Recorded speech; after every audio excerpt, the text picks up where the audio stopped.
Welcome to Worldy Unboxed, the Founders Edition. I'm Brandon Ward, one of the co-founders of Worldy. On today's episode, we get the pleasure of hearing from Myles Powell of Myles Comfort Foods. Myles tells his story of how he left a career in engineering to pursue making gourmet comfort food you can find in the freezer section. In the conversation, Myles discusses his leap of faith, his experience on Food Network as well as Shark Tank, and why he feels the frozen food industry is ripe for disruption. Remember to stick around after the conversation to hear Aaron and I discuss our biggest takeaways and how they relate to our own venture. Be sure to check out our YouTube channel to see short clips of our conversations and join our community at worldybrand.com. Those links are in the show notes. Well, let's get started.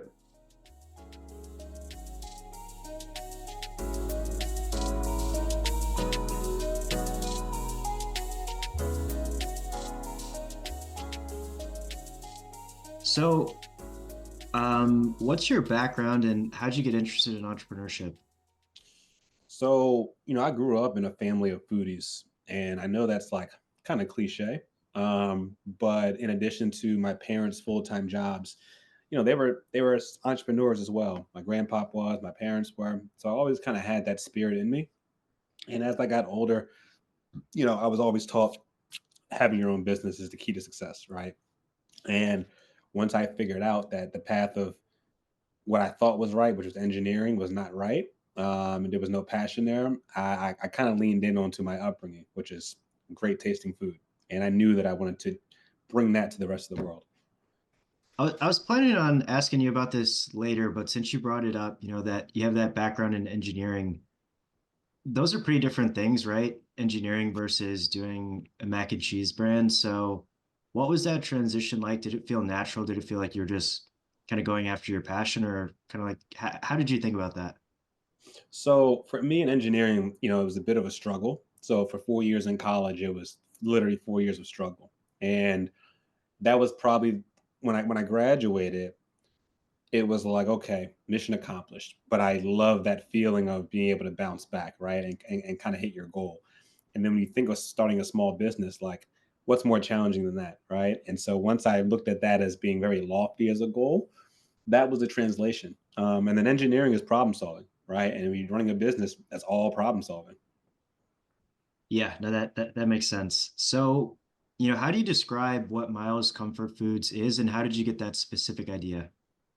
So this is actually part of a rebrand. In the past, we were called 8 Miles, and that was kind of a random play on words. I'm not from Detroit, but it was kind of catchy, and so we were operating under that name for the first 5 years, and then realized that it was too difficult for the consumer to know what we were, right? If you heard the name on the street. And so we decided, you know what? Let's stamp what we're all about. And it was an ode to how I grew up with the foods I grew up with. That's why we call it Miles Comfort Foods. And what are the specific products? I think it's just macaroni and cheese. Is that right? Or do you have other products as well? For now, so we've got a line of macaroni and cheese right now, three different flavors. We've got a home style buffalo chicken, and then a Philly steak and cheese. And then how do you think about the problem that you're solving? That kind of like problem solution framework is a common one you hear about. How do you think your product fits into that? Well, when you think of, so it's a frozen product, and when you think about what the frozen food space has been forever, it's kind of like the aisle of sacrifice, where you walk down, you're like, unless you're buying ice cream, you're not going to get what you deserve, right? It's going to be something nasty. It's going to be full of additives, and kind of like that. Okay, this is the best I can do. But freezing food is just nature's way of preservation. And so we decided that we're going to make frozen food a desirable location by giving folks the convenience they need, but the quality that they actually deserve. And then what would you say? You mentioned a couple things already. You mentioned that you love food. You mentioned basically, I think in another podcast you talked about generational wealth. So like what's the main why behind, what drives you to continue to work on this thing? It's funny. Sometimes it's the little things. When I'm doing a demo or I'm showcasing a product, right? It's seeing how food transforms people once they eat it. Something as simple as this great tasting mac and cheese. When you take a bite, it kind of lightens up your day, right? And that's how I've used food all the time. Is sort of this. I don't want to call it an emotional escape, but just like this place where I know I can be fulfilled. And for me, it's about building community around the foods we eat. Personally, generational wealth, 100%, just because, we're all in this rat race. And I look at it as well. We can excel by taking a step off the ledge and then helping others who are looking to build a business as well. And why'd you pick the frozen section specifically versus any other category you could have done? It felt natural, because I thought of the product itself, and we started with mac and cheese. And boxed mac and cheese is not real. Powdered cheese is not real cheese. And so I decided I'm not going to go that route. Going in the refrigerated section, you're talking about adding shelf life, which to me means adding things to the product that don't belong. Um, and then so frozen seemed like the natural fit for what we're trying to do. And you were kind of touching on this before, but why do you think the frozen food section is ripe for disruption? Is it the fact that basically there's a lot of options out there that are not either healthy or they don't taste as good as your product? Yeah, it's been a very stale category for a long time, and you're starting to see that shift. It's been run by a handful of conglomerates that have been doing the status quo for 40, 50, 60 years, right? But the millennial population and Gen Z, right? They're going into these stores and they're like, what can you offer me that's going to replicate something I would eat at home or order at a restaurant? Like, I'm no longer willing to uh, shove something in my face that has got 40 different ingredients in it, because I need to know what I'm eating. I want to take care of my body. Now, we would never say that our product is healthy, because it's better for you in terms of the nutritional value. And then who is the target customer? You mentioned millennials a little bit there, but more specifically, who's the target customer of the product? So we've got a couple, right? So on the one side, you've got the busy couple that's working crazy hours a day, right? Maybe they do like to cook here and there, but then there's always that Thursday or Friday where they're just like, listen, I got nothing left in the tank. And these days, if you try to order Uber Eats, it's going to cost you $50 for an entree. And so they're looking for something that they can get that's still convenient, but it's going to be that release of the week, right? It's like your favorite pizza. And then on the flip side, you've got the mom who, she's got a kid coming home from school, and the kid's hungry, right? They need lunch part two. They're not going to do craft because they really care about the nutritional value, but they need something that is always a go-to. And our mac and cheese is always a hit with the kids. And then, as entrepreneurs, we have ideas, we believe in them. But when did you realize that there's actually something to this idea? Um, You know, I think early on when I would just get the reactions of people when I would do a demo, right? When they would eat the product and they would go, "Oh my God, there's no way this is frozen." And that's like a light bulb moment of, okay, I am disrupting this category because it's debunking the notion that's been in existence for, so many years. And how did you go from someone who just kind of, liked cooking, wanted to create a brand to someone who actually, has a brand today? Like, what was that formulation process like? It was a long journey, man. It was started, ideation for sure, but then I kind of took the long route. Kind of, took my bumps and bruises along the way, but it went from door to door sales, right, to the point where I knew that wasn't scalable. So I had to figure out a distributor, had to work on things like pack size. And there's all these industry terms that no one teaches you about in school. And so you have to either learn the hard way or lock arms with someone that's done it. So one of the things that I do pretty often now is I mentor young CPG entrepreneurs, like preaching to them about some of the pitfalls, what they should be looking out for. Because like I said, there's not a novel that's going to teach you all these ins and outs, but you can make a ton of mistakes if you just do what I did. So I'm in a position now where I go, let's figure this out together. But yeah, for me, it was definitely step by step. So were you, because we've talked to a few people who have done things in the food category, some in the drinks category, and a lot of them they basically say they just started off in their kitchen, formulating different things, trying them themselves. Is that how it worked for you, or did you have more of a structured process? No, that was the humble beginnings. It was in my kitchen, just experimenting. And then once I had a product, it was like, okay, obviously getting a formulated business, and then it was trying to find a shared kitchen space that I could produce the product in. Um, but it starts in the home kitchen. That's home.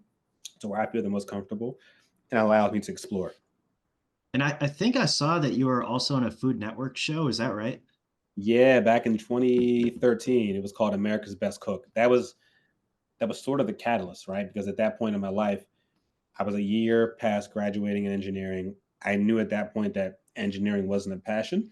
And that was like the fuel. Because when I came home from that show, it was like igniting the fire. It was like, okay, this is what I want to do for the rest of my life. And then, so your product is, it's named after you, but do you feel like you're more of a kind of founder-led company at this point, or more product-led? And does your, personal story, does that resonate with people? And is that a reason why people try your brand, do you think? When we were going through the rebrand, that was a question. How much of the founder story and the presence goes into the front? And I think where we've discovered that that's what people really care about. We're just trying to fine tune how we tell that story up front. Um, because a frozen product is one of those things where you don't fall in love until you try it from the product standpoint. And so you have to get them to come to the table with the story. So we kind of went through a branding process pretty recently. So what was your branding, the rebrand? What was that like? What did you go in wanting to change or wanting to improve or wanting to understand?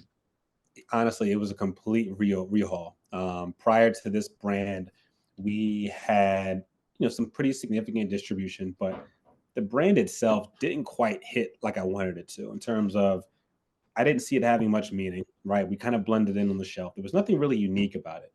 So when we rebranded, it was starting from scratch, with the why of the company, why as a founder, what makes us different, what's our value proposition. And it took 6 months, right? Because you were going through all these processes before you even get into things like package design, fonts, all that stuff. Yep, that makes sense. And then, so you started off as a solo founder. What was that like? And when did you realize that it probably made sense to bring on a co-founder? So yeah, solo founder for the first 5-ish years or so. And the last couple were a huge struggle because I used to be of the notion that there was pride in being a solo founder, right? Like, hey, I built this thing up on my own. Look at me. But the human body can only take so much. And there were many instances where I knew that the pitfall exists because there were certain things and that I was not an expert in that I could use help on.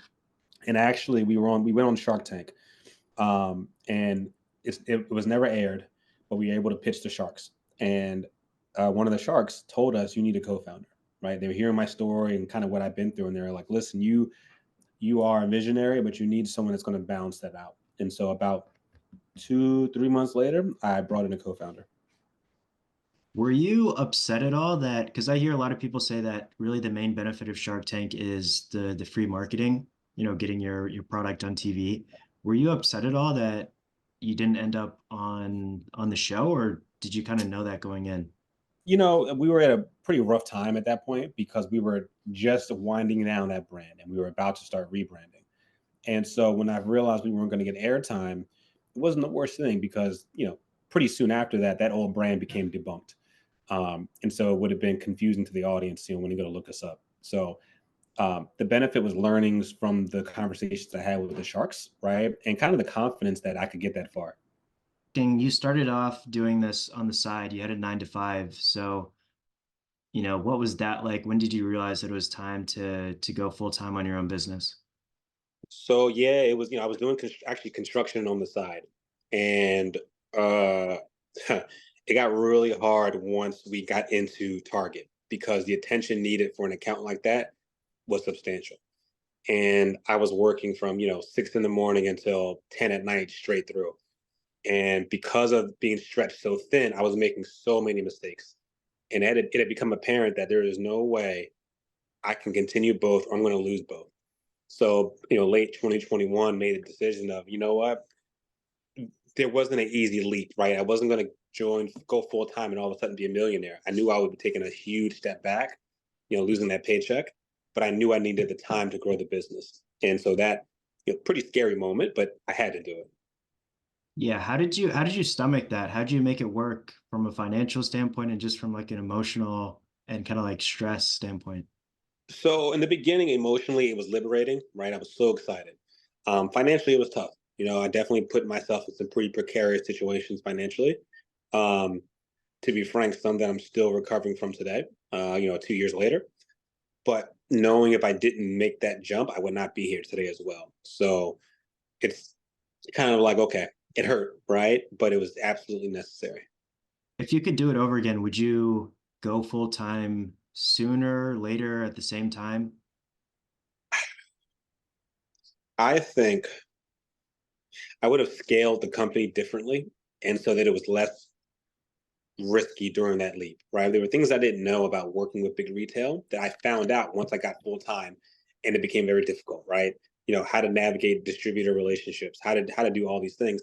Um, but I think I would have still made the jump at that time. I would have just had the knowledge that I have now, and it would have been an easier transition. And then how did you get into some of those bigger retailers? Because if I understand it right, you started off doing direct to consumer and Etsy, and then maybe like smaller retailers, and then into some Yep. of the bigger retailers. And today you don't do any direct to consumer. So what was that Right. journey like? Was that a specific strategy? Did you just fall into that? How did that kind of come about? So it was really guerrilla style sales where you just go store to store, right? You try to build up a demand. And then you get to a point where you realize you can't drop ship. Like you can't drive around and deliver all the time. So I needed to find a distribution partner, one that was small enough that could work with a small brand. Because we found one Rainforest called Rainforest out of Maryland, and they were like the first push, right? They got us into some of the larger accounts like Kings and Balducci's, and that was my first taste of working with retail. Now it wasn't until we launched with UNFI a couple of years later when you were talking to the Whole Foods of the world and the Targets, like that's when things became a lot more intense, and all those huge lessons became apparent on distributor chargebacks, how to book an LTL freight appointment, like all these things I surely had to learn on the fly. And what makes retail the right channel for your product? So retail is actually only the one channel that we're looking at right now.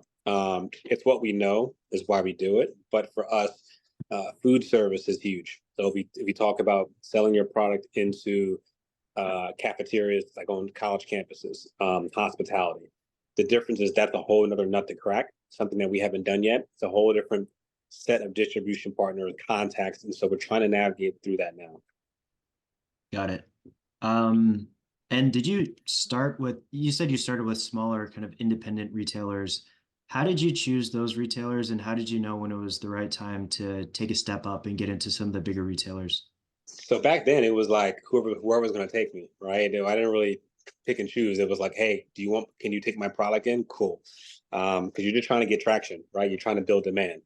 But like I said, it wasn't until I knew that wasn't scalable, right? Because they're going to order, small stores are only going to order so much at a time. And so the thought was, I need bigger distribution, right? In order to get my product in front of more people. And what are some of the pros and cons of being in some of the, biggest, most well-known retailers in the country?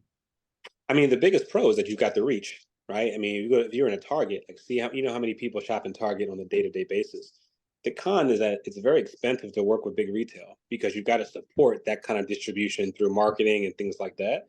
Um, Plus, once I tell people like getting on shelf is like getting drafted by the NFL. Like it's great, but if you don't perform in practice, if you don't perform in the game, you get cut. So 20% of the battle is getting on shelf. 80% of it is getting people to notice you and getting them to buy you, and that's the most difficult piece.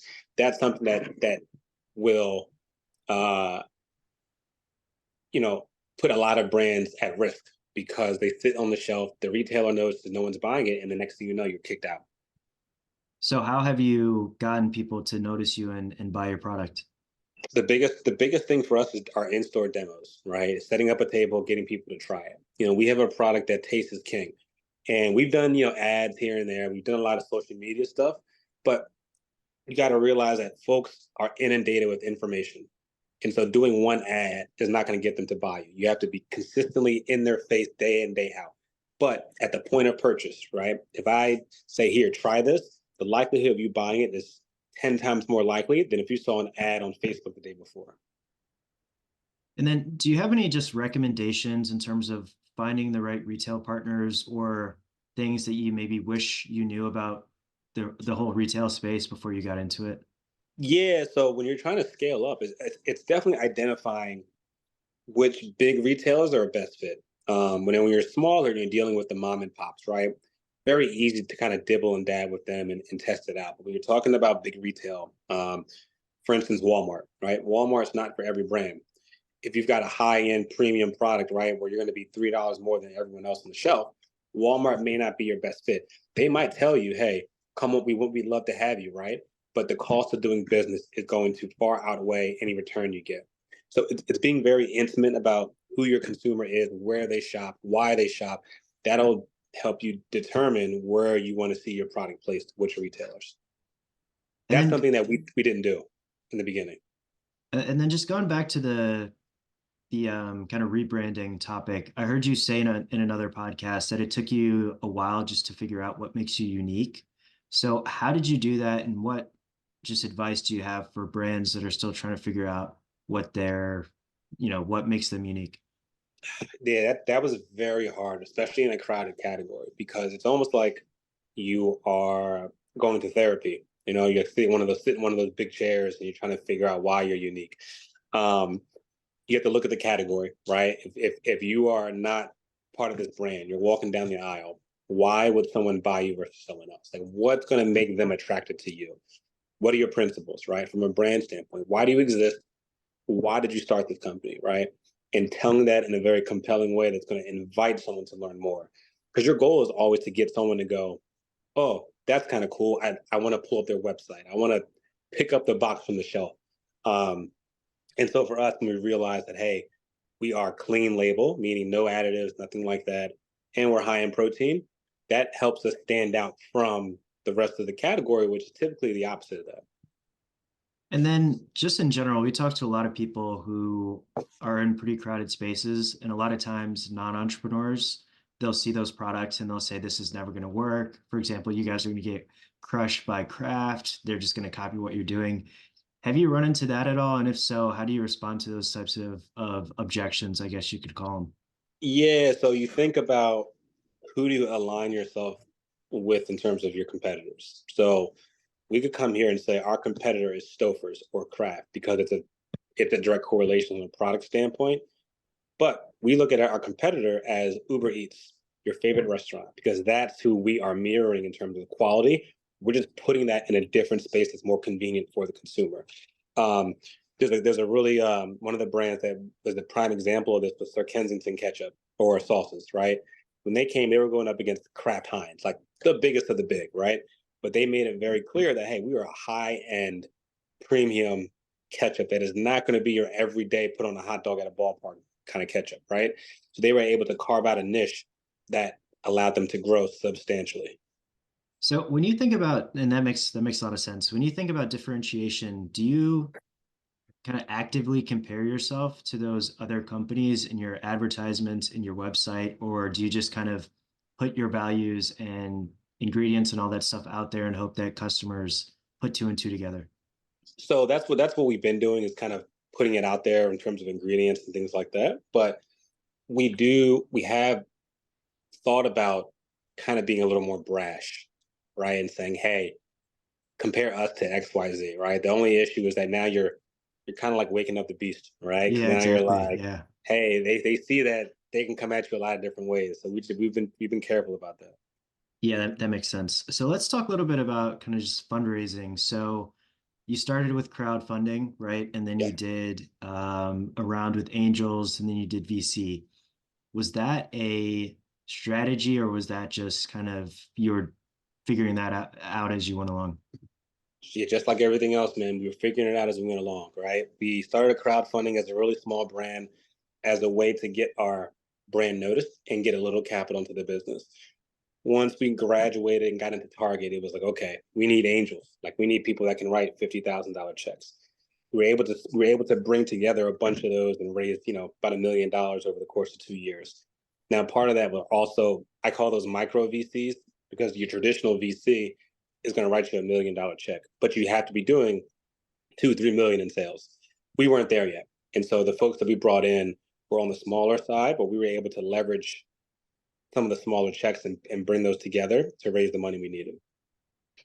And those angels, those micro VCs, were you looking for people who had kind of strategic advice they could give you, or just people who had money? Honestly, people who had money, right? We needed it. It would have been great to have people that could give us that advice specifically in CPG, but tough fundraising environment. We couldn't Yeah. really pick and choose, you know. Yeah. And how did you find those investors? Oof, any means necessary, right? Through connections, through LinkedIn. You pretty much have to utilize every resource possible to find those connections, especially considering, right, we're not in LA or San Francisco where your neighbor is a hedge fund manager, right? I'm in Northern Virginia, and Northern Virginia is a very wealthy area, but it's not big in CPG. So when I look at who my network was, like I had to kind of make inroads, new connections, and build those from the ground up. And, during that process, what were they looking for from you? Was it mainly alignment on the vision? Was it specific metrics around traction that they were looking for? A little bit of everything, and every angel is different. Some angels are really keen on the story and the founder. Some are very metric driven. So depending on who you're talking to, their valuation is going to differ. But they're all going to want to see certain things like velocity. They're going to want to see revenue. They're going to want to see traction, projections, right? Those things never change. But what they value from the other pieces that bring everything together, it's going to differ by angel. And sometimes you don't know that until you start talking to them, right? You can do all the research in the world, but until you have that first conversation, you kind of know what they look for. And what do you think it was about either your story, your business model, or any of the metrics that you showed them that really resonated and basically got you the money that you needed? I think sometimes it was the simplicity of our idea.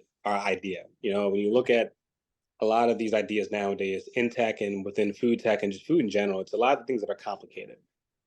Like trying to do things a lot. I mean, I respect it, right? But when I come to say, hey, we're doing something very simple that doesn't, it's not a fad, doesn't go out of style. We're making great tasting food in convenient fashion.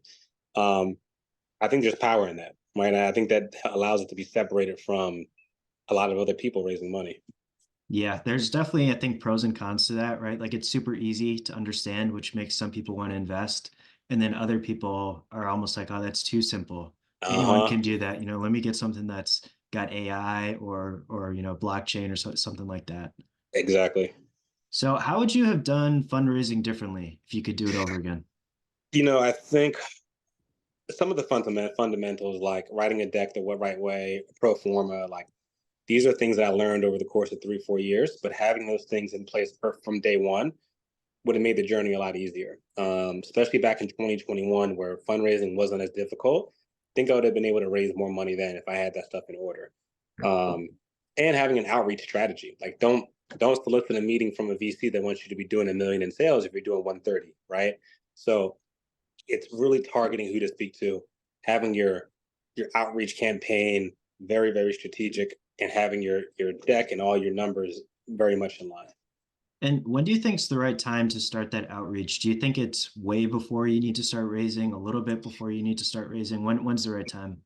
9 months ahead of time, right? Because you got to figure by the time you make the initial conversation, they review it, they kind of, a lot of it's a waiting period. And they may not invest right then, but they may be 3 months down the road. So you start that outreach 9 months ahead.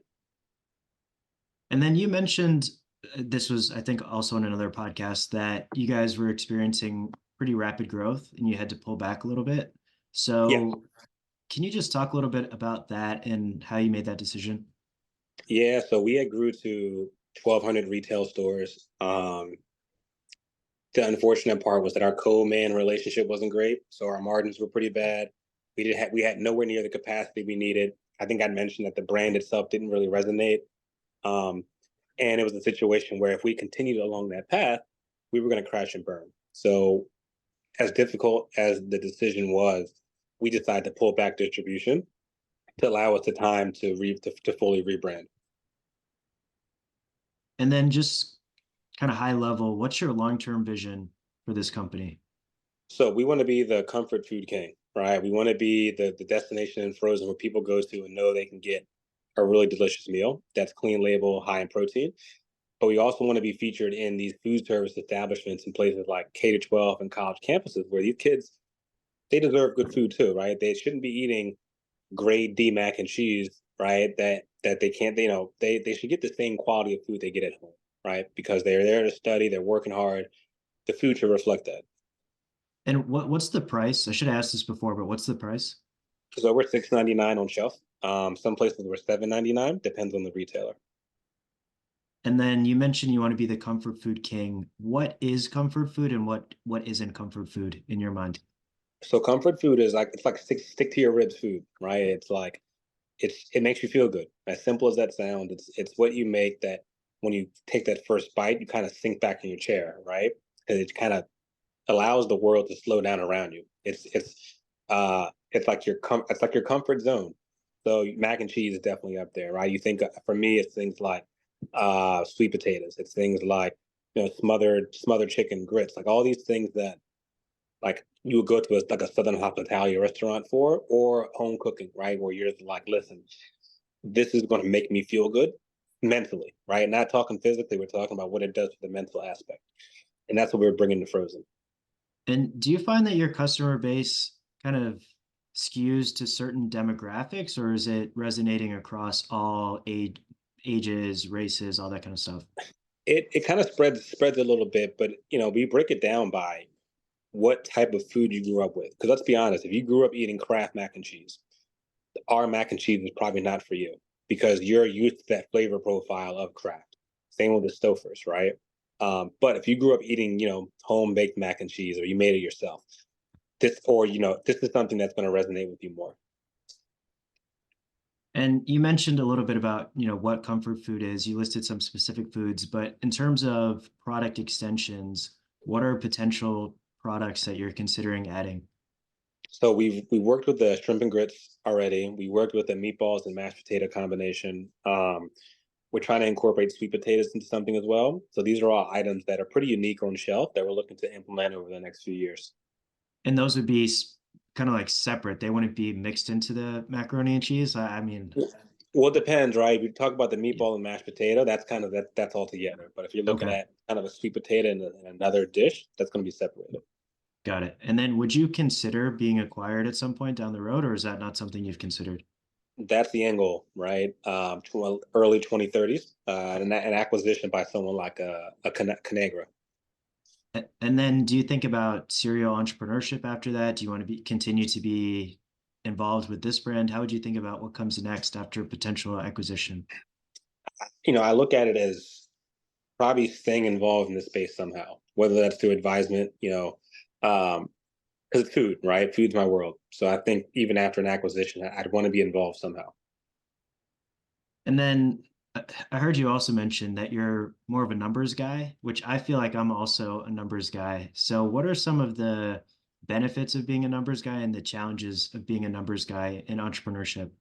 The biggest benefit is cash is king, numbers are king, right? So the business had to operate on sound numbers. So it really helps when it comes to your financials and projections. The downside is that a lot of CPG is marketing, and there isn't always a very pure ROI when it comes to marketing and things like that. So when you're always looking for the numbers, if you're trying to implement this marketing strategy, you can't find the number, it kind of makes you uneasy, right? So um, that's something that I've been trying to develop a bit, but it's hard being a numbers guy. So what kind of strategies do you use then because I mean, as a numbers guy, you probably don't want to just go off of gut or intuition. So you probably try to quantify these unquantifiable things in some way. So how do you do that? So you have to be comfortable with knowing you can't have 100% correlation, but having confidence in the strategy, like saying, hey, if I do these 5 things together, in tandem, that should raise my sales by X amount, right? I can't quantify each ad what it's going to do to the sales because we don't do online sales, but I know by adding in these few pieces, um, we will see a boost in sales. And that's going to be based off of working with folks that have done this before, whether that's advisors, other CPG companies, and asking them what has worked for them in the past.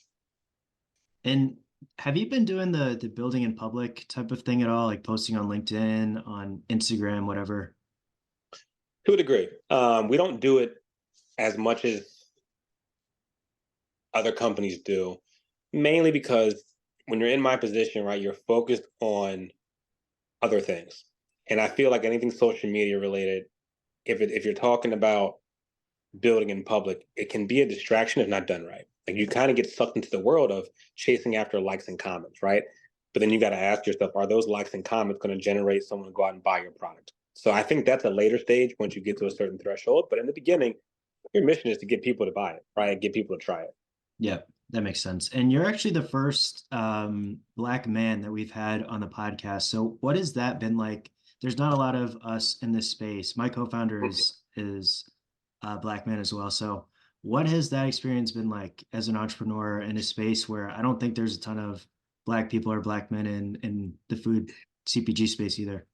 No, and if you look at the Black men who are running companies right now in CPG, I probably know most of them. That's not saying a lot, right? Because we are such a small community when you look at how many CPG companies exist. So it really hurts when you're talking about fundraising because the opportunities become a lot more limited, right? You look at the movement that Black women have created over the past couple of years, and they are still super undervalued, but they've been able to have funds directly, specifically for that population, right? And that's a start, and I applaud that. It's great. We don't really have that for Black men yet, at least not to that same degree. So I think as African Americans in general, it's still an upward battle. But when I see another Black man doing this, it kind of makes me, I get a sense of pride because it's like, okay, I'm not absolutely alone doing this, but let's get more people to do this, right? More people that look like us that can start building a brand so we can increase that overall ownership. So what do you think guys like me or you can do? Obviously, you're way further along the road than I am, but what do you think we can do to encourage or support other people who want to kind of come on this journey with us? You got to teach. Um, Information is power. If you don't know, you don't know, right? I think a lot of Black men will start a business, but then get stuck shortly after ideation because there's so many unknowns. If you don't have those guidelines and those guide rails, like you get stuck. So I think it's reaching back to folks who are earlier stage than you and showing them the way forward. And is there anything, I think you've been on a decent amount of podcasts at this point. Is there anything that no one has asked you about that you feel like they should be asking you about or you want to talk about? You know, I may have been asked this before, but some of this is mental, right? And we talk about entrepreneurship, especially if you have a brand that has your name on it, very personal. Um, I thought about this the other day, where if you are leading a company that has a very obscure name and you're very separated from the founder of the business, right? You can almost kind of compartmentalize, right? Because like, hey, that's a business that I run. It's whatever, whatever. When it's your name, it's your passion. It's very personal. So the highs and lows that come with it, direct your personal highs and lows too. And that's very difficult as an entrepreneur. And I think it's important to try to separate and to make sure that you are realizing that your wealth is and your worth is beyond that business. It's something that I've struggled with for the past 2 years with the roller coaster ride. But I try to tell folks that, listen, someone actually, I learned a couple of months ago, someone that said, stop calling your business your baby. It's not, it's a business. Because when you say it's your baby, it gives you this anxiety, right? Your business is the business, right? You're here to grow that business and mature it until a conglomerate. Treat it as such, not your baby. So that's that's something that I've been trying to work on myself. So you talked a couple times about entrepreneurship being a roller coaster, which I agree with. If you're comfortable sharing, what do you feel like is your highest moment and then your lowest moment throughout this journey? The highest moment was one of the early wins when we got the email saying we're getting into Target, right? Because at this point, I'm still working another job. I was treading water with the business, and this was such a golden opportunity. And I remember how that felt. Like it was a mix of excitement, but determination of like, okay, this feels great. Now what? The low was when we had to shut down because it felt like everything was over. Very tough moment, but kind of dealing with the ups and downs has made me stronger to a degree. Makes sense. And we have a decent amount of time left. Usually we do these rapid fire, but we can do these if you want to do them a little bit longer, we could do them a bit longer. So the first question is, what keeps you up at night about this business? So the fortunate part is that I sleep like a baby. And I don't know if it's a skill, But when I lay down, I'm so tired, I clock out.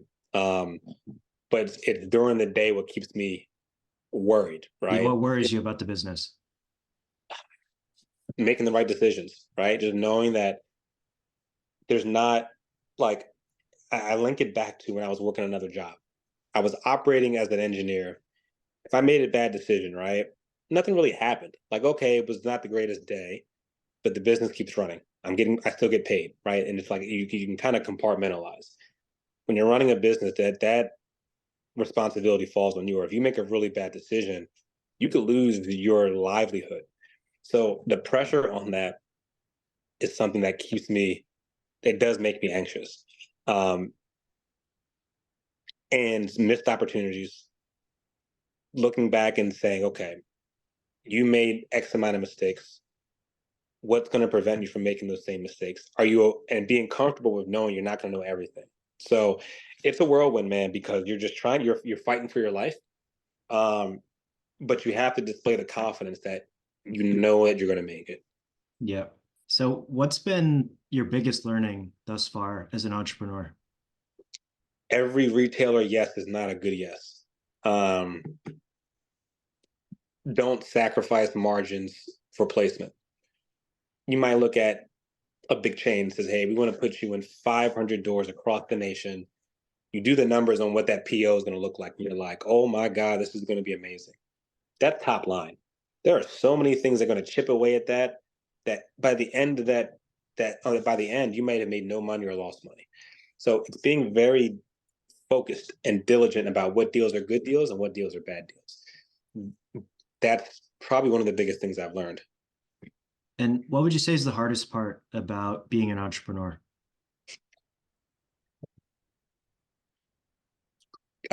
Giving yourself grace.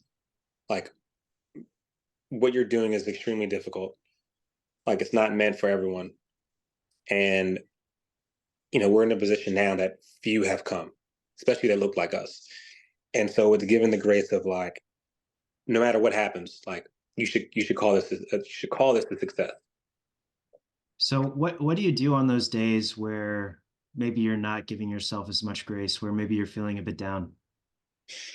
I'm a fitness junkie. So when it comes, I go to the gym as a way to escape because in the gym, it's like a controlled environment. Like I know by giving 100% effort, I'll get 100% results. And I've been doing it for 15 years. So it's literally like, it's between that and eating good food. Like I use both of those as a way to balance. Super important for me. And what would you say is the most rewarding part about being an entrepreneur? The freedom, um, which is kind of a misnomer because you're free, but you're also tied to your own ambition, right? Very, very weird thing to think about. You're free because you're not having to work for someone else and do something that doesn't really give you passion and pride. That comes with the sacrifice of instability, right? So it's kind of like depends on when you ask me, right? If I had a great week, I want to say this is amazing. The next week, I could say, oh my God, this is pretty bad. So it's dealing with the ups and downs. I think that's the most difficult piece. And what does success look like for you, however you want to define that, with this company, with your career, with your life in general? I think success for me is knowing that the future is stable, um, and knowing what I built is sustainable. Like knowing that what I built is going to last for a long time, and that my family we're set, we're good, right? That's the goal. And what's one mistake you've made that you learned a pretty big lesson from? Um,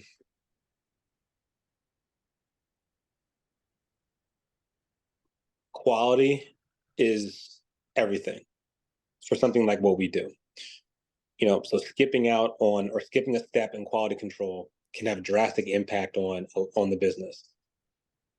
So being very, very attention to detail orient in a business like this is very important. And then just lastly, what advice do you have for aspiring entrepreneurs or entrepreneurs who are just starting out? I think it's very easy to say you have a great idea. what's more important is to ask yourself, why do you want to do this? Like, what's your motivation? What's your why? Because when things get tough, that's what keeps you grounded, right? Like, if you have a great idea and it doesn't work out, it's very easy to chuck it and do another idea. But if you're not grounded in your why, you need to be grounded in your why, because that's what keeps you going day to day. 100%. So where can people find you? Where can they find your product? And is there anything you just want to plug at the end of the episode? Yeah, so we're available mainly in the Northeast, so through Target, Whole Foods, Giant, Mom's Organic, and then we're also available in Northern California through a store called Nugget Market. About 500 retail locations in total. Companies Myles Comfort Foods, milescomfortfoods.com, Instagram at Myles Comfort Foods. Check us out. And Myles with a Y, right? Yes, yeah, Yeah. always forget to say that.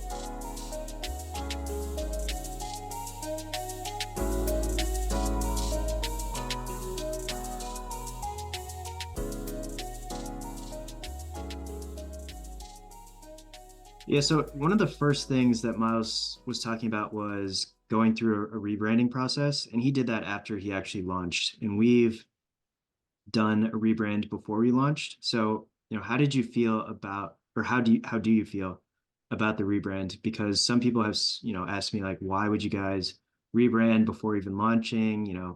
Why are you going to change your logo every 2 years, stuff like that. So how have you felt about that whole process? I mean, I think, yeah, there is some merit behind rebranding after you've kind of like launched or whatever, so that you can start getting like a bunch more feedback on your original branding and understanding like where changes need to be made, and then kind of making those changes accordingly. So yeah, I kind of get where people are coming from when they ask, like, or they're kind of confused as to like why we decided to come out with a rebranding prior to an actual launch.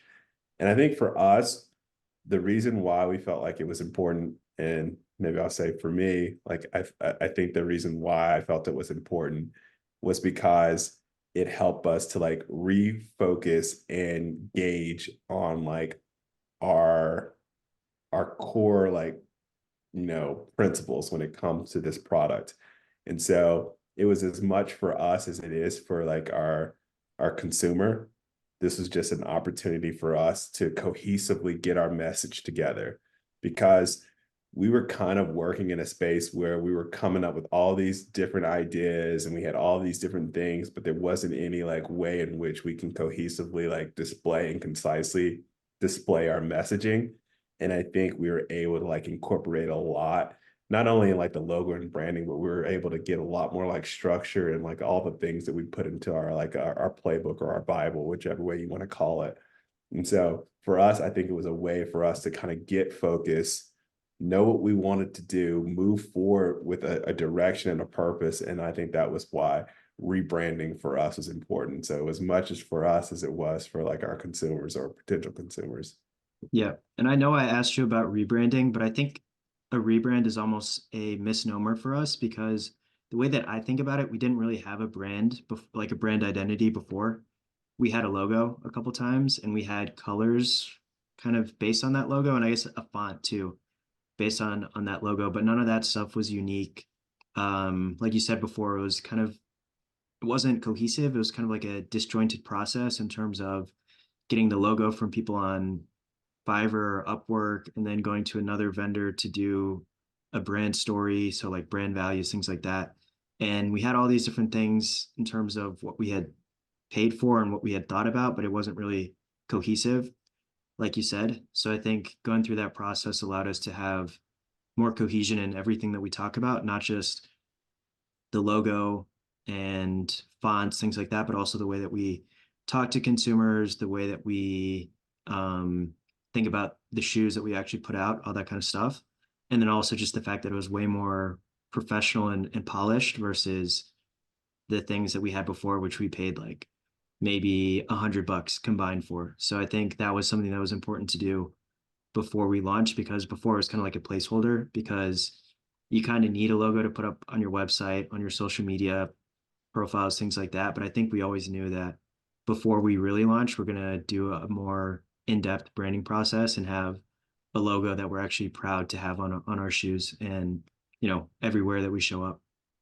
Yeah, no, I 100% agree with that. And I also like the fact that um it kind of shows the maturation process of the business. So it shows like, okay, these are the origins like of like where Worldy was at its very like primitive stages. This is like what their ideas were.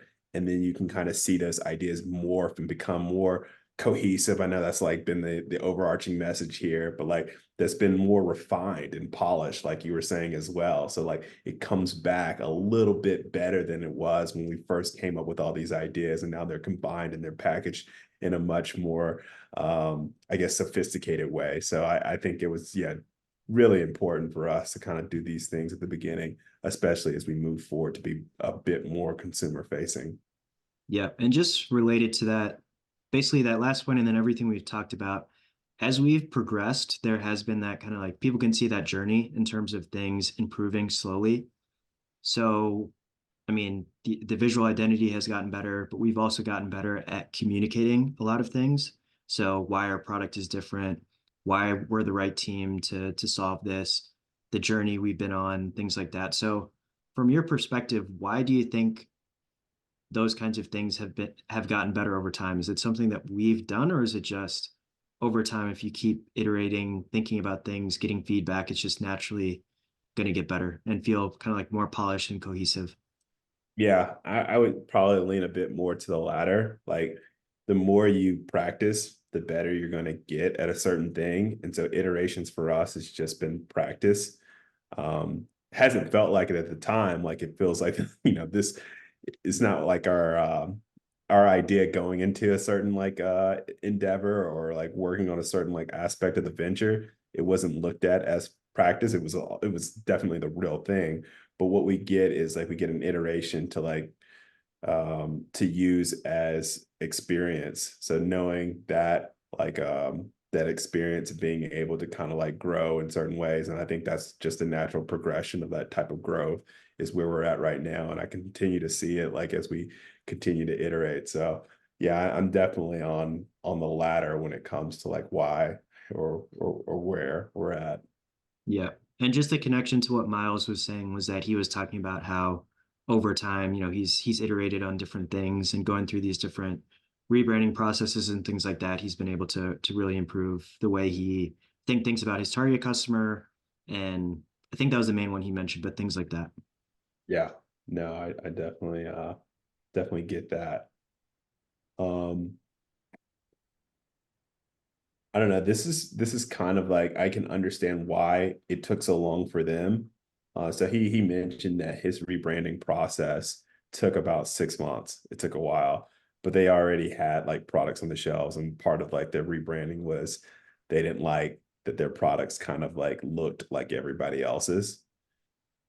Um, as you think about like the length of time it took for them to make that type of change, and you look back on our like past few months of like making the change, do you look at it differently knowing that like okay, it took them so long to kind of like change their image, and it took us, I think, granted we didn't have any like products on the shelves to kind of like have to worry about, but like it took us relatively a quick amount of time to be able to make changes to our brand?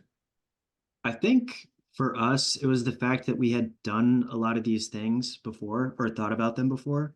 So we kind of knew the areas that we wanted to improve. And we also worked with an agency that was, they're kind of like, their expertise is exactly what we needed. And I think there was just a good fit there in terms of them understanding what we wanted, where we're coming from. And I think we just got kind of lucky in terms of finding someone who was a really good fit for us in terms of an agency, because we didn't have to give them a ton of feedback or anything like that. We just told them like, hey, this is what's important to us. This is our vision. These are our values. And I think they just did a good job of understanding that and turning that into a brand that resonated with us and that we hope resonates with a lot of people. For sure. And switching gears away from like the rebranding and everything like that, Miles mentioned, and I think this came from a question that you asked him about like product differentiation or like what the consumer feels when they like, or what they should their experience be like. And his answer went along the lines of, when they take that first bite, to kind of like sit back and kind of like have that type of like, that comfort feeling or that like sense of nostalgia, because it like reminds you of like home cooking as opposed to, any other frozen food. And their direct competitor, he saw from his like perspective, or his vantage point, was like an Uber Eats and not some kind of like frozen food like brand that lines up against them in the freezer section. And he was basing that off of like the quality that you would get from an Uber Eats like order, and kind of like saying that they have a very similar quality when it comes to their products in the frozen food section. What kind of feeling, we've talked about unboxing and we talked about like the experience of like opening up the product, but like what kind of emotion do we want like a kid to have, or a parent to witness, when the kid actually puts on the shoe?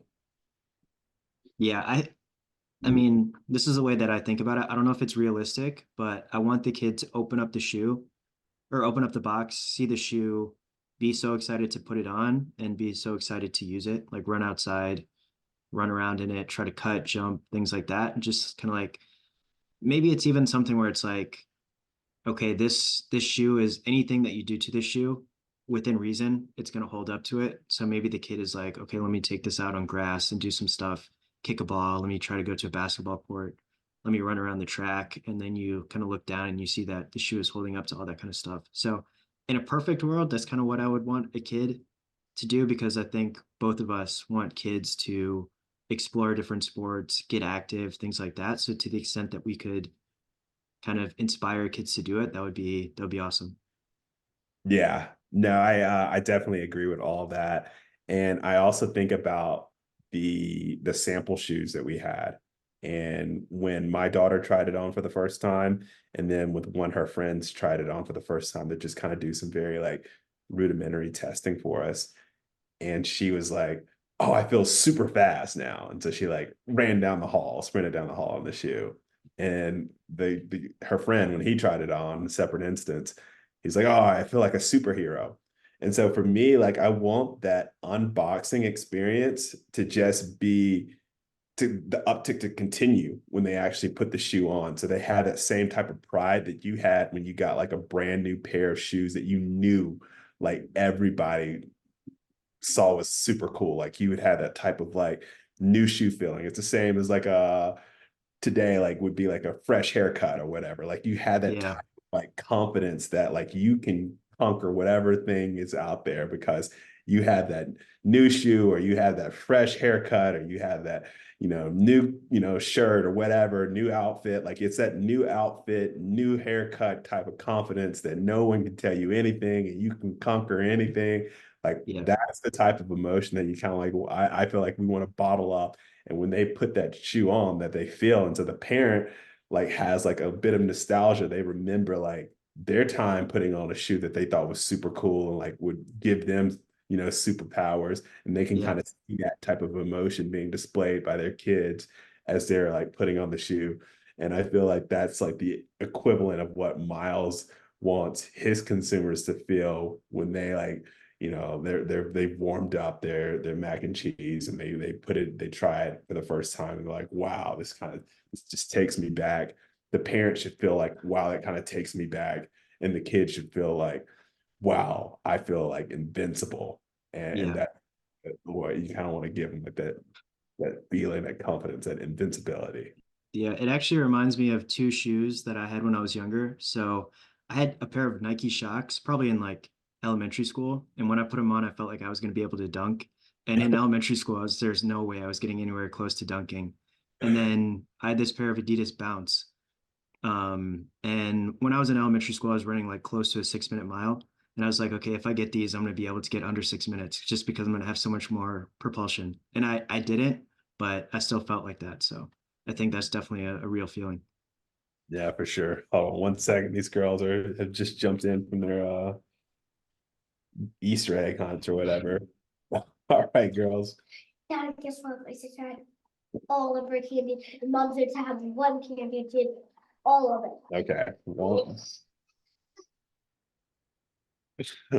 all right.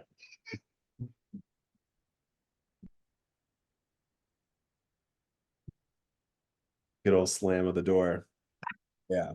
No, I think that's spot on. Like that same kind of feeling that you had, when you're putting on those type of shoes is this, we want to like have that to the next level because it's got to like continue, like the continuation of the awe and Yeah. the like, confidence. It's got to go through the unboxing all the way into like the actual donning of the shoe. Yeah. So one of the other things that Miles was saying is that as an entrepreneur, you almost have less freedom because, you know, you you're so ambitious. You have a lot of work to do. So it's almost like you have freedom in a sense, but there's a lot of ways that you're less free than if you had a corporate job. So what do you think about that? Do you think entrepreneurs have more freedom, less freedom, the same amount of freedom? Like, how do you think about that?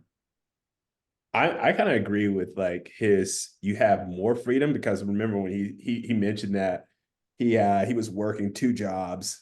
He had the job that was actually providing him with like money, the W-2 job, and then his venture.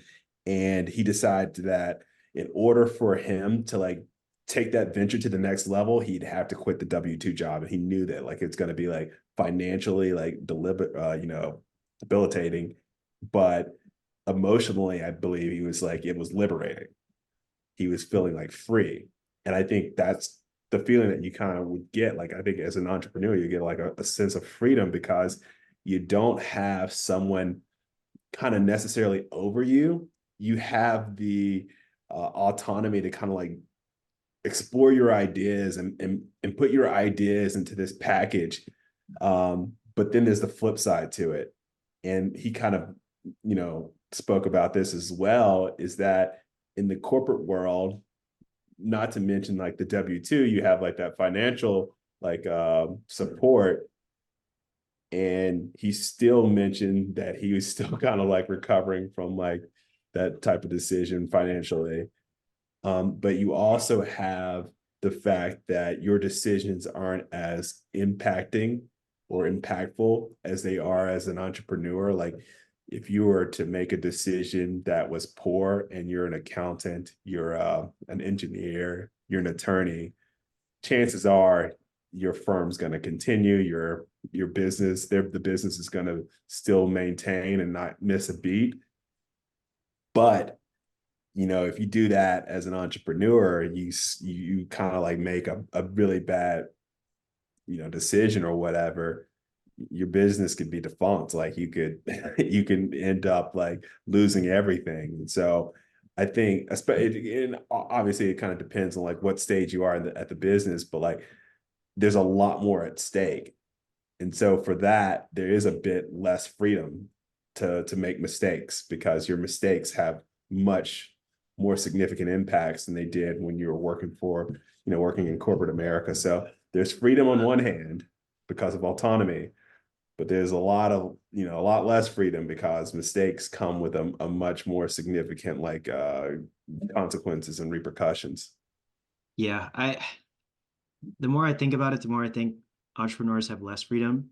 But I definitely agree with you that it's, you have more freedom in some ways, less in other ways. But I was just thinking as you were talking, there's a lot of people that I've worked with in the past where something goes wrong and maybe it's a Friday and they're like, oh, I'll deal with that on Monday. Or maybe someone sends something to multiple people and other people just kind of like wait back for someone else to do it.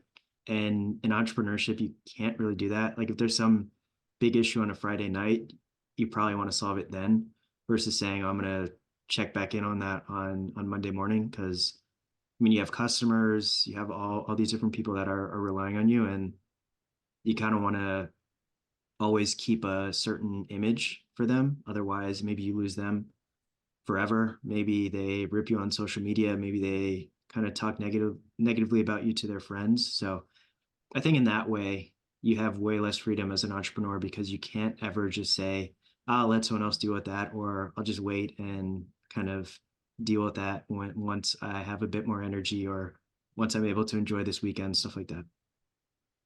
Yeah, no, I can definitely agree with that. That's I mean, you may have exchanged your one boss or maybe like your chain of bosses for a multitude of bosses. And in that regards, yeah, you probably have a lot less, or you're experiencing a lot less freedom than you may have, experienced in corporate America. So yeah, I can definitely buy that. This was like, I think, a rapid fire question. Maybe you didn't even have to do rapid fire because I feel like y'all had a lot more time on that particular conversation than Yeah. previous conversations. But this was a question that you kind of asked him towards the end, and it was like highest and lowest moments. And I know we've talked at length about like certain disappointments that we've had, but I don't know if we've necessarily identified like, oh, this is our like highest, moment to date, and this is our lowest moment to date. So do you have it now? Do you have like a highest moment to date and a lowest moment to date? It's kind of funny because I always think there's like, okay, this is our highest moment. And then right after that, there's some disappointment. So maybe like the partnership falls through or whatever. So it goes from like high to super low. I think the highest moment for us right now is releasing our podcast because that's the first kind of like finished thing that we've released. And it's been a lot of work. It's been over a year.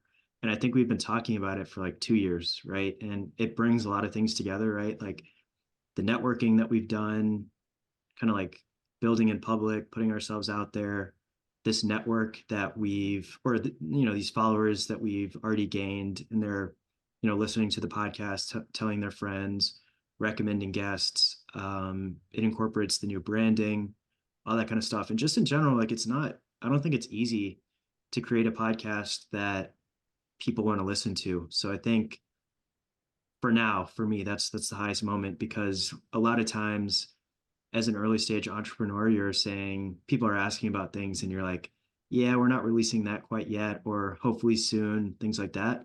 And it's fun to be able to just send something that is tangible and that's already finished. So I think that's the high.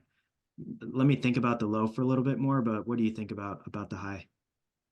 Yeah, so I'll go with the high. That was a good one. I think the podcast is like it's a culmination of like all the things that we've wanted to like release for so long, and we've just not been able to because of various circumstances. And so that to do that is like getting over a huge hurdle that's just been sitting there in front of us for I don't know, months. And I think that's big. So I'll have to choose something else because you've already said that one. So I think for me then the next high, or this might be of equal magnitude, is the chance to when we actually got the sample. So when we received the sample, like this is like the embodiment of like all our ideas, all the things that we were trying to accomplish. Now we had it in physical form. And then even though it's not a real shoe, it looked like one. It was one in our minds. And like having like, one of my daughters try it on, that was like a really cool, like, okay, we had these ideas that like we express that were put down on paper or drawn up in a laptop program and then sent off to a factory and produced and then sent to us. And then now, someone's actually wearing it. I thought that was a really like cool high, like to be able to see something come together, like it all kind of come together.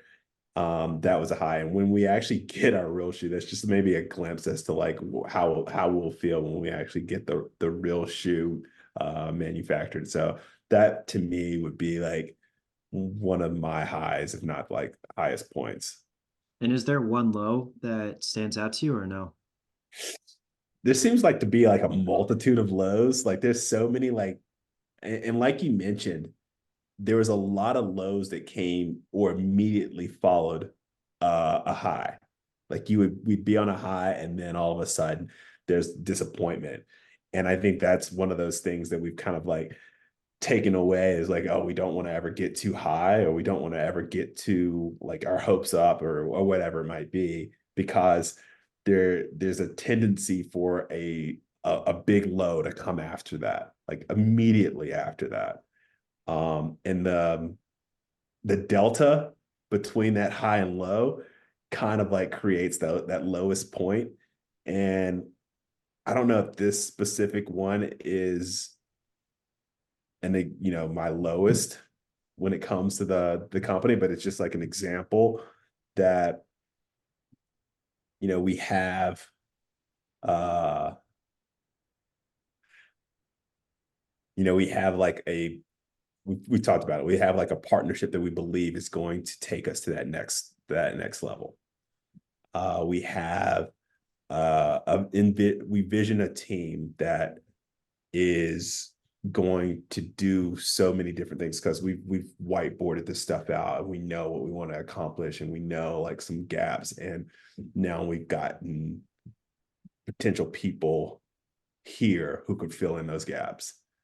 And so you start thinking, you start planning, you start strategizing, implementing those people in those particular roles to take you to that next level. And then it's almost like a kick in the gut when, that relationship actually doesn't develop and it doesn't materialize. And then all of a sudden you're kind of back to the actual proverbial like drawing board again, like coming up with like a new scheme behind how you're going to get this thing pushed forward. And it doesn't look as rosy as it once did, maybe like 24 hours ago. And being able to bounce back from that delta is pretty difficult. High and low is pretty difficult to navigate. So that would be like an example of like a low for me or a lowest point for me. Yeah, I think that's right. I jotted down like a few different kind of like general low moments. So like rejections, they always hurt, right? So if you apply to an accelerator program or something like that and get rejected, that can hurt. Kind of like losing people. So if you think someone is going to be with you for the long term, and then you realize that maybe their passion isn't there or circumstances change and you've gotten accustomed to having that person on board and you like them, that can be a low moment too. Any kind of like false starts. So if you think something is about to happen and then it gets delayed and you don't understand why, that could be super frustrating. Comparison can be frustrating too, because this has been a super long journey for us. And there's people I know who have started a company in the last like 6 months who've already raised a ton of money or, have a successful product in the market, things like that. But I agree with you that the lowest moments are when you have that huge delta from a high to a low. And similar to you, I think it's kind of like when there's this promise of something really great and it seems like everything is lining up perfectly. And you're like, this is going to be the thing that takes us to the next level. And sometimes a person is promising certain things or assuring you that, it's not, maybe I'm not able to do it right now, able to do this thing for you right now, but I'll be able to do it in the near future. And then you keep delaying and delaying and delaying. And then eventually you realize like, yeah, kind of like you were saying, we have to move on. We have to find a backup plan, things like that. So when you have those moments, you start to stop dreaming as big. And I think that's just a bad feeling of almost like cynicism. Like anytime someone says something that seems too good to be true, it's probably too good to be true. So I think that's definitely been kind of like overall the lowest moments. Yeah.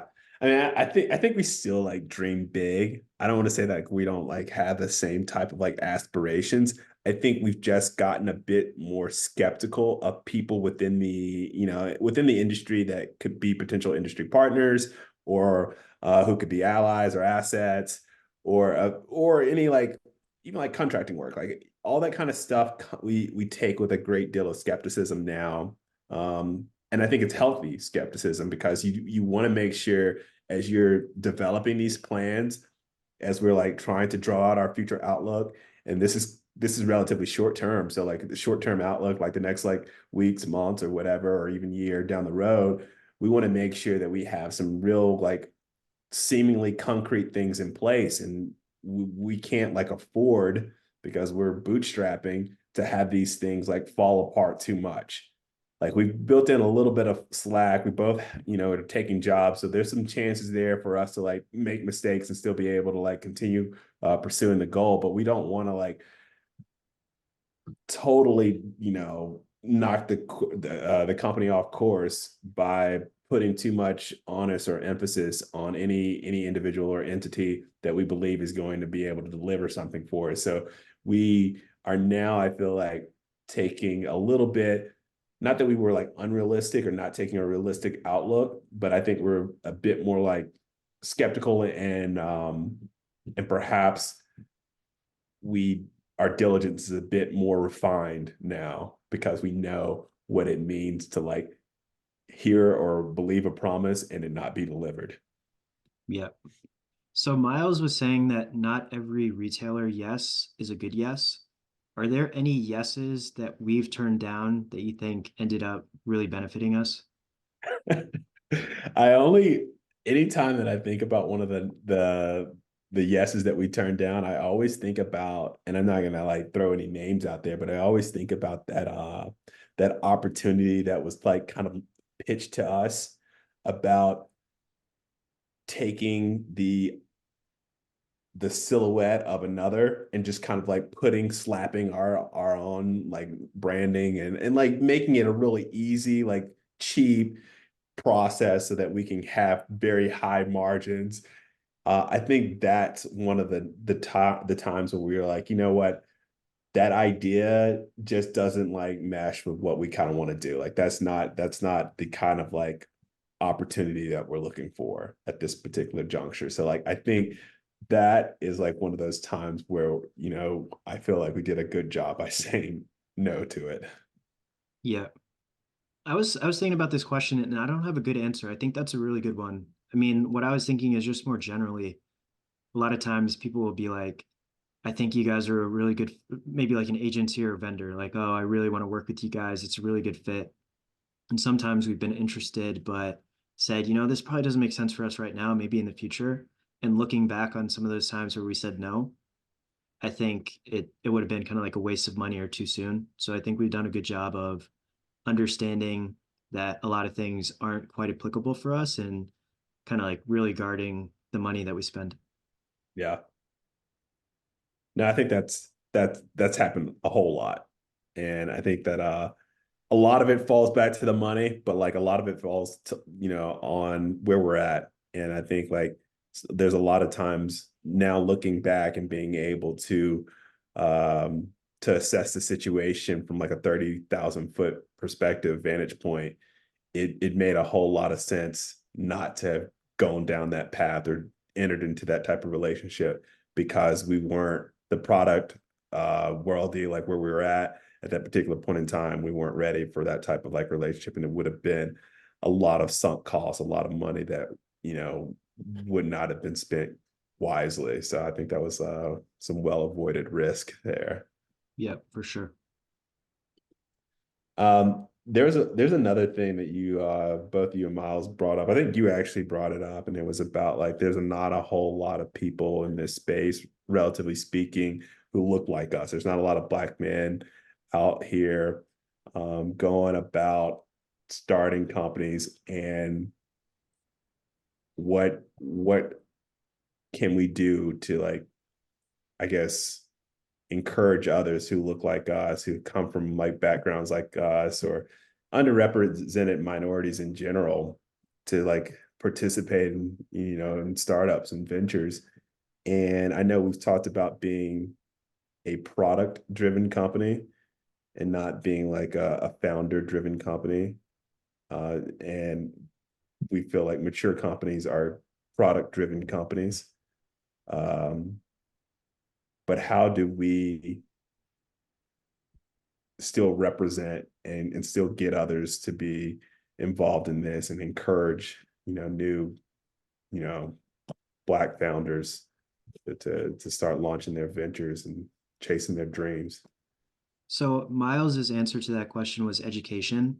I think that's a good one, right? So like if you know people in your circle who look like you or they're underrepresented as well, being a resource for them, letting them know what to expect, making connections with them or for them. So if someone wants to start like a protein bar company and you know someone in that industry, then connecting those two people and basically helping them get mentors or expand their network. Um, Kind of like more easily. I think that's a big one. I think just being public about it. So being on our podcast, on YouTube, on LinkedIn, two Black guys who are starting a business, then it's not like people are able to see us doing that, right? So it's more visibility. And then I think also just being authentic. So making entrepreneurship seem more attainable for people. So not being that person who's always like, okay, we just raised $1 million.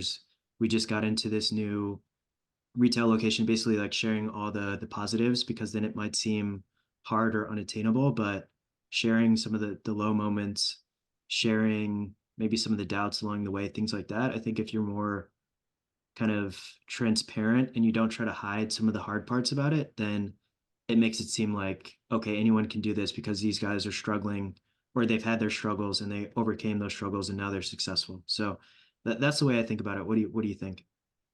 Yeah, no, I think that's right. I think yeah, people trust authenticity. I think one of the things that we did and hopefully will continue to do is something that encourages and allows people in. And that's like bringing in like different interns. So we've done that, I want to say like 3 times now. And I think it's just an opportunity for people to kind of see behind the curtain and get an idea of like what we're doing as part of like that transparency that you were mentioning. It gives people a chance to see like the highs and lows. What does it mean to actually be a founder? Like what decisions do you have to make on a day to day? Like what is what does failure look like and how do people like respond to that?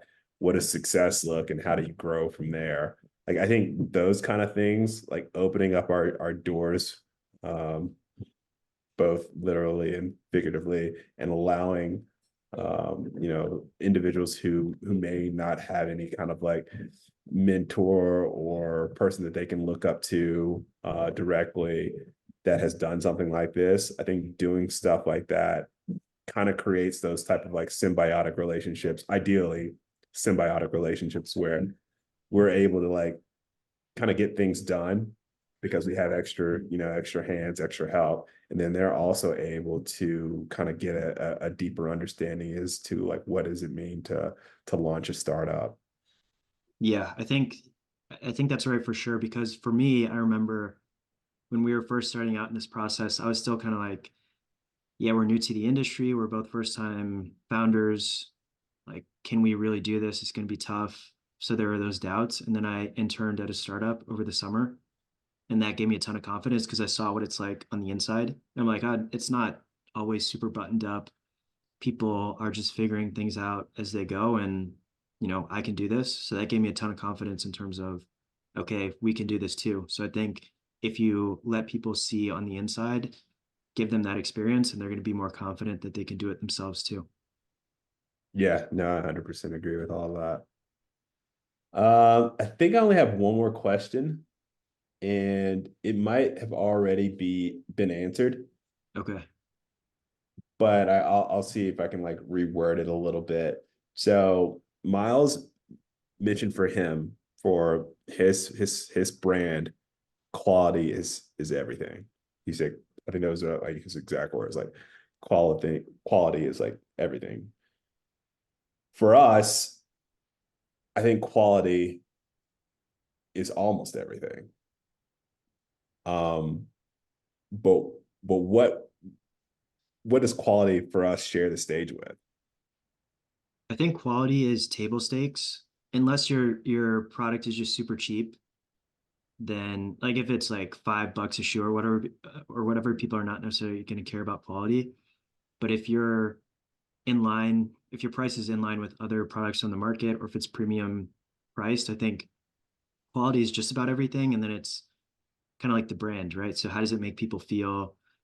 Um, do the values resonate with them? Do they want to support kind of the people behind the brand, things like that? So I think we're in a space where it's basically quality and then branding. So I think we focus on both, but it's hard to get both of those right. So I think it's one of those things where we're going to launch with as high of quality as we can and the best brand that we can, but it's naturally going to be an iterative process. And, Nike is going to have a stronger brand than us for a while. So basically just understanding I think actually the thing is like really understanding our target segment, who that is, and getting the product in their hands, making them advocates, and then growing from there. I think that's kind of the way you do it beyond just quality. Yeah, no, that's my exact like sentiments. Like I feel like quality is our product. Like quality like is everything that's the physical elements of it. and some of the, you know, not physical elements, such as like the customer service, all that like is baked into that. I think that the other part, what it shares the stage with, is that intangible like branding aspect of it, the story behind it, like how it makes the consumer feel when they see it, when they wear it, when they see others in it, when they're, you know, thinking about what they're going to be doing in it, like playing these multiple sports, being able to go anywhere in it. Like I feel like that's the other part of it. Now I know it kind of goes hand in hand with quality, but it's also like a different type of element. It's like that whole like story behind the shoe. Like it's not just a sneaker on a shelf that can do a lot. It's a story behind this shoe. Like it's a story that's told in the craftsmanship and like how you know you feature the designs on the upper, how you know create the bottom unit and the tread patterns and things like that. But it's also a story told by like, you know, how we, you know, as founders came up with the idea, like what our backgrounds are, why we put these things in the shoe, like why features of the shoe were important for us to really emphasize. Like all that kind of stuff comes out in the branding and the story. And I think that's the other big thing for us. So like whereas quality can be everything, for us, I feel like it's quality and the intangible story branding aspect of it. And I'll come up with a better word for that because it's got to be quality plus something. So quality plus branding, I feel like for us is our, you know, our big tickets. Yeah, for sure. So this is kind of related to the question you were asking before about not many people who look like us do this. Did your family, like growing up or just now, do they or did they encourage you to consider entrepreneurship? Are they more kind of like risk averse and encourage you to just get a steady job? Like also like are there any entrepreneurs in your family? So kind of like how did you think about all that stuff growing up and now as well? No, there's not a whole lot of entrepreneurs in my family, not in the traditional or legal sense. There's some entrepreneurs who might have endeavored in like areas that might be a little bit more nefarious, but digressing, in terms of the support that I got as, you know, as a kid, as growing up and like things that I wanted to do, I got support in whatever it was that I wanted to do. So that was kind of like the overarching thing, like support wherever you wanted to go, like whatever, you know, within reason, like whatever you wanted to do, like you were kind of like supported. But there was not any kind of like narrowed like focus towards entrepreneurship or like, oh, you really should think about like chasing the, you know, the American dream of like starting your own business. I think that was like an ambition that I harbored myself. Like that was something that I kind of wanted to do myself. And I don't know if it came from seeing anybody in particular. I think it just comes from like seeing this type of like lifestyle, seeing like if I was going to work, I would rather it be for myself, like rather it be like for something that I could be like proud of seeing grow and like being distributed. So like I think that's why entrepreneurship came into the picture for me and not because I saw it, you know, my parents doing it or, you know, immediate family or anybody like that.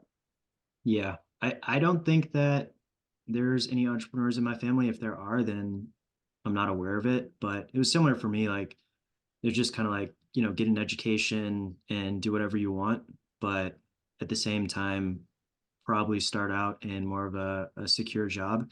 But it's kind of funny because when I was thinking about going to college, or when I was thinking about where I was going to go to college, my mom was basically encouraging me to go specifically to a college that had a good entrepreneurship program. And I was like, yeah, entrepreneurship's not for me. Like, that's never really something that I would consider. So I just kind of ignored that advice and then went somewhere that had a good finance program.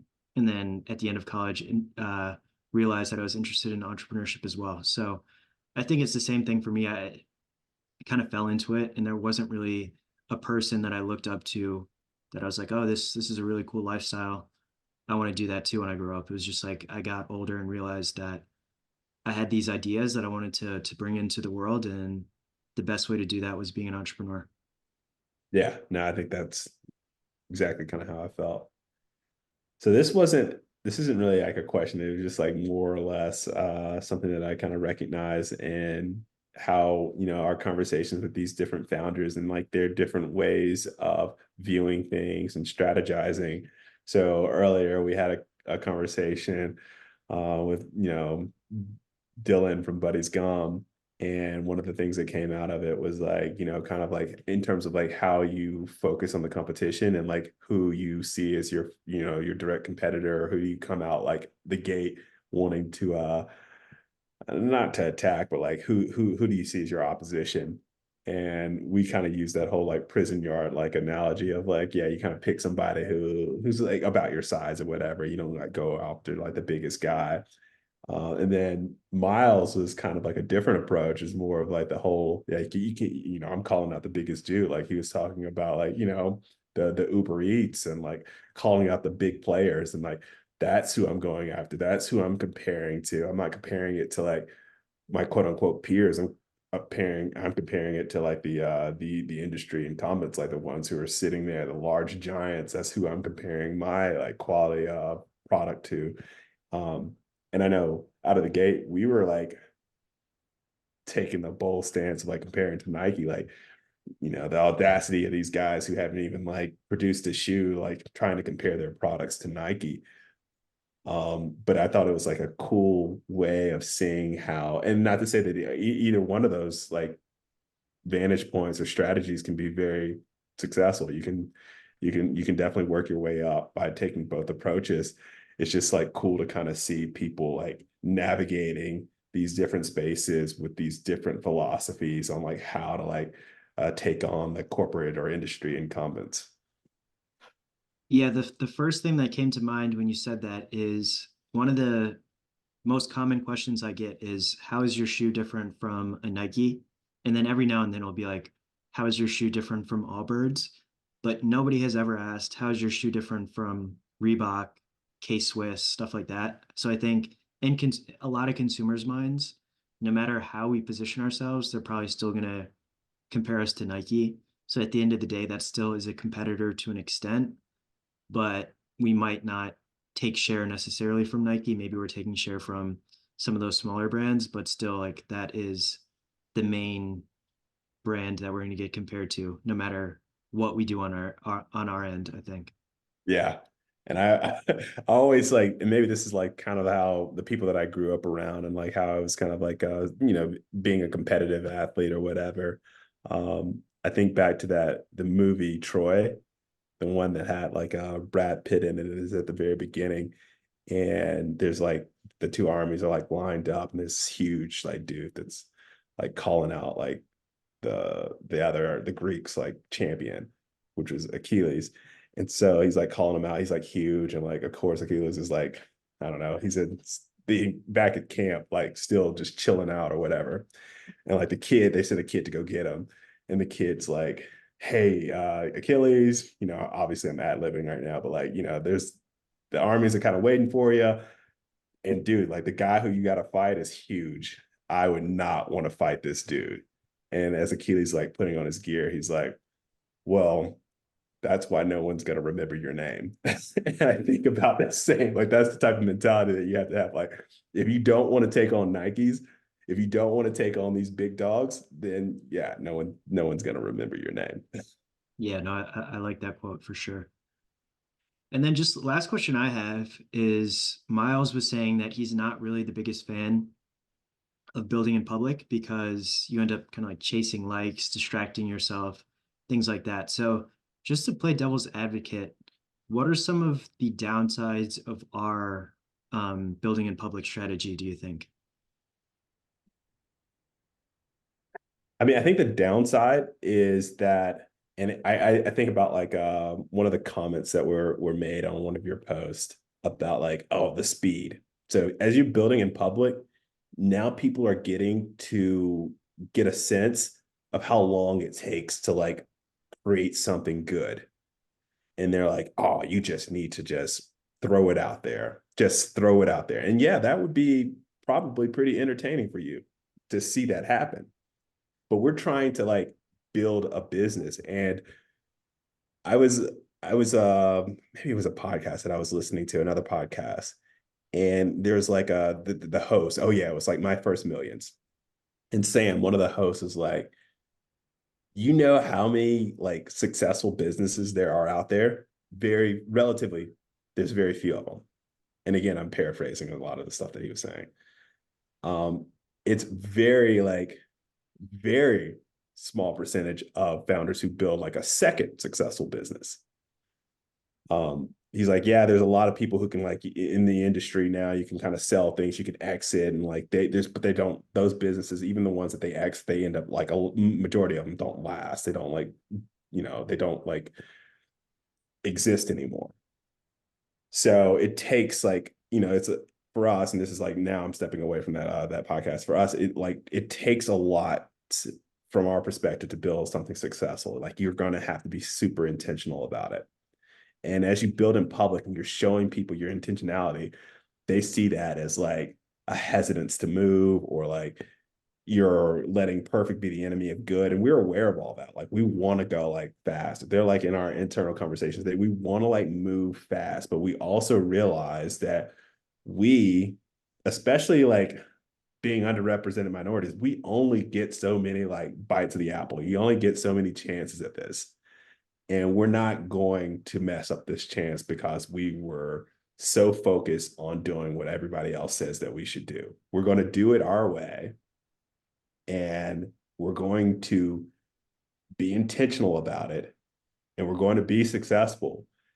And sometimes not going to be as entertaining for the onlooker as it could be if we were just balls to the wall, throwing everything, being fast-paced offense, and throwing up shots all the time. No, it's not going to be as entertaining. And so like getting people to understand that while you're also building in public can be a little bit difficult to get them into like your circle, because that's what our goal is, to get people to be super transparent. But it's really hard for them to get them into your mind and to see like, why are we making these type of decisions, even though we're talking about it and we're explaining things and we're like showing them stuff. You still can't get it unless you're actually us. Yeah. Yeah, I was thinking about it a little bit, and I made a post about this recently. Like one of the things I didn't expect about building in public is how much feedback you get, solicited and unsolicited. So, when we release something, so with our podcast, for example, we're open to feedback. If someone has a recommendation in terms of a way to make it more engaging, then, we're all for hearing that and potentially incorporating it.